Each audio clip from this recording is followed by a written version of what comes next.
تفتكر لو دخلت فندق ولقيت في حيطة مش شبه باقي الحيطان، وورا الحيطة دي كان في باب بس اتقفل من سنين واتنسى؟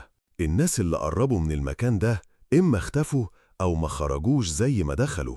النهاردة هحكي لك عن أوضة، مش أي أوضة، دي أوضة 873 في فندق مشهور جدا في كندا، بس في سر لحد النهاردة محدش قادر يفسره. فندق بانف سبرينغز في كندا واحد من أقدم الفنادق هناك، مبني من سنة 1888، تحفة معمارية وشكله من بره يدوخ. بس اللي الناس مش بتاخد بالها منه إن في أوضة مش موجودة. لو مشيت في الطابق الثامن هتلاقي تسلسل الأوض ماشي كده 871 872 وبعدها على طول 875.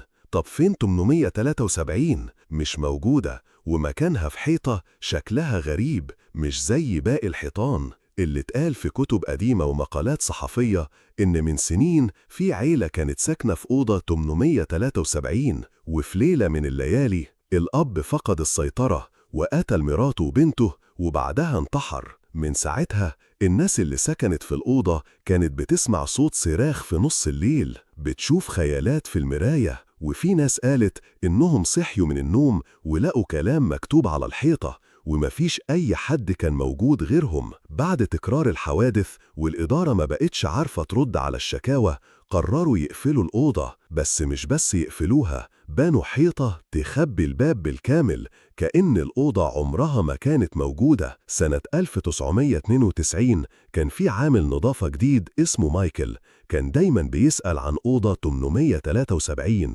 لأنه لاحظ إن الرقم ناقص. زمايله قالوا له ما تقربش منها يا مايكل، اسأل عن اللي مالكش فيه. بس هو كان فضولي. في ليلة شتاء قرب من الحيطة اللي المفروض وراها الأوضة وساب موبايله يسجل صوت. تاني يوم مايكل اختفى، لكن الموبايل اتلاقى، ولما سمعوا التسجيل اتسمع صوت بنت صغيرة بتهمس بابا هنا ومش هيسيبك تمشي، وبعدين صرخة وسكوت تام. في 2011 سائح أمريكي نزل في أوضة 875 جنب 873 بالليل، شاف باب غريب مفتوح فتحة صغيرة، رفع موبايله يصور، الكاميرا فصلت، وقبل ما يلمس الباب اتقفل بعنف، ولما بص تاني الباب اختفى. رجع يصرخ والإدارة أنكرت كل حاجة. 2023 يوتيوبر بيصور أماكن مسكونة خد تصريح يصور في الفندق، راح للطابق الثامن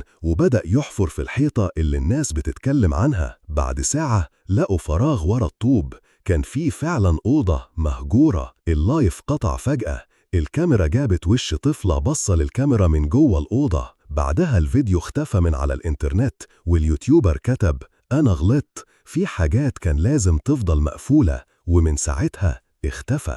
2017 ست كانت حاجزة أوضة 875، بس موظف بالغلط اداها كارت أوضة 873. الباب اتفتح، دخلت، المكان كان ترابي بس النور شغال والجو مش طبيعي. الباب اتقفل وراها، الإضاءة اتهزت وظهرت جملة على المراية ارجعي قبل ما يبقى متأخر. طلعت تجري، ولما شاف الموظف الكارت قال لها انت دخلتي أوضة 873 دي مقفولة من 40 سنة. 1989 الشرطة دخلت تحقق بعد شكاوى كتير، دخلوا بأجهزة حرارة وتسجيل، لقوا حرارة جسم صغير بيتمشى جوه الأوضة، وتسجيل صوتي جاب صوت بنت صغيرة بتهمس أنا لسه هنا ومحدش بيسمعني. المحققين خرجوا، والواحد اللي دخل الأوضة استقال بعدها بشهر. 2024 فني صيانة شاف الباب مفتوح، وورا الباب راجل طويل ظهره للباب